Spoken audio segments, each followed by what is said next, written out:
Hey, Sarah Nova again. Standing next to my race bikes, and we're going to talk about race bikes this week. These guys are getting put away for the winter, um, but thankfully we got some customers who brought us some other ones for us to work on. So we'll go check them out.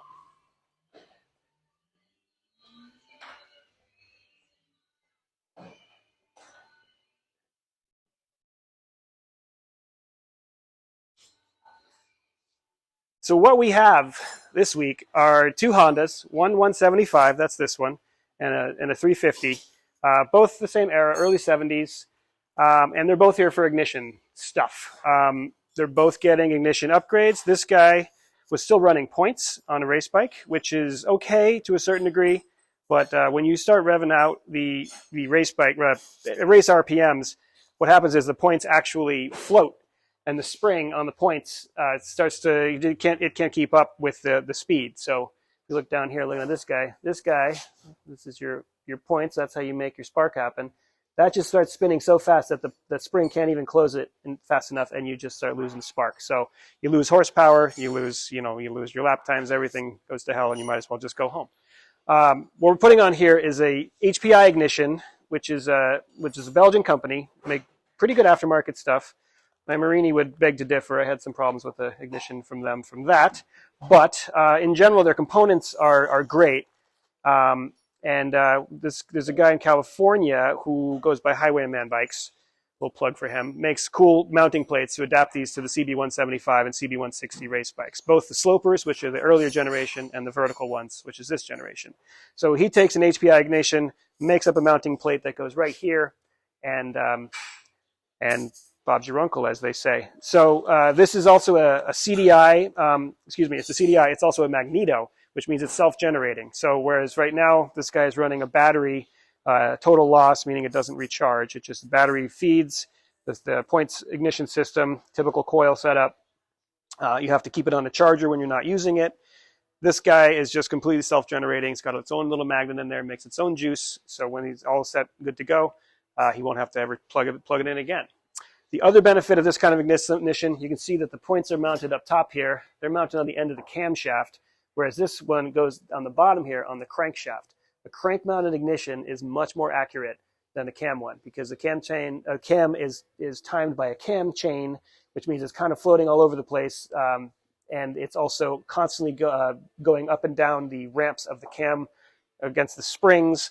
A lot of tension, a lot of fighting forces. So if you look at it under a very accurate stroboscope or oscilloscope, you'll see that the point is actually the point of ignition is bouncing all over the place, not at the place you want it. So if you have a crank-mounted electronic ignition, you can have a very precise spark, stays good, you get more power, and it revs to the moon. The motor will run out of its mechanical components before the ignition gives up. So this is a 175. It's half of a CB350 basically. Great bike. And we can't wait to see it on the track. This one is one that we've had a couple times. This is a friend of ours. Started racing on it. It came from within our club, USCRA. Someone was racing on it, decided they didn't want it anymore. Sold it to our friend who wanted to start racing and has had pretty good luck with it. We had on there a cam-mounted electronic ignition. We did away with the points, put electronic up there. But that is really a street bike-based ignition, and after a couple seasons on the track, it just couldn't handle high RPMs.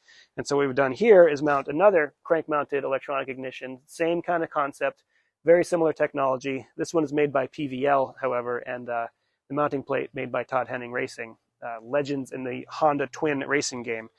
Todd Henning himself really developed the Honda 350 and 450 twins into the vintage race powerhouses that they are. Massachusetts proud from out near Provincetown on the Cape. So we've got this thing running with the new ignition. It runs great. You can see here, though, we're doing a little bit of work on the end here. We are trying to make this thing quiet because one of the tracks we race at has very strict sound requirements, and we're worried that it's going to be a little bit too loud. So we're gonna start by repacking it. There was fiberglass in there. It was old. We took it out. We're going to rewrap this with fiberglass, put it in, and then we're going to check it against a decibel meter and just see how it comes out. If it's within the limits, we're going to call it good because these things work great and they sound really good.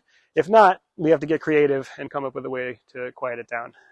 Hopefully we'll work with the plan we have, because then if we change the pipes, we got to get into dyno tuning and things like that, and could get a little extensive. So yeah, we love working on race bikes. We love working on other people's race bikes. You know, any questions you have about ignition systems, things like that, hit us up in the comments. We love talking about race bikes, and you know, come see us at the track. Maybe we'll see you there. Oh, and like and subscribe. Thank you very much.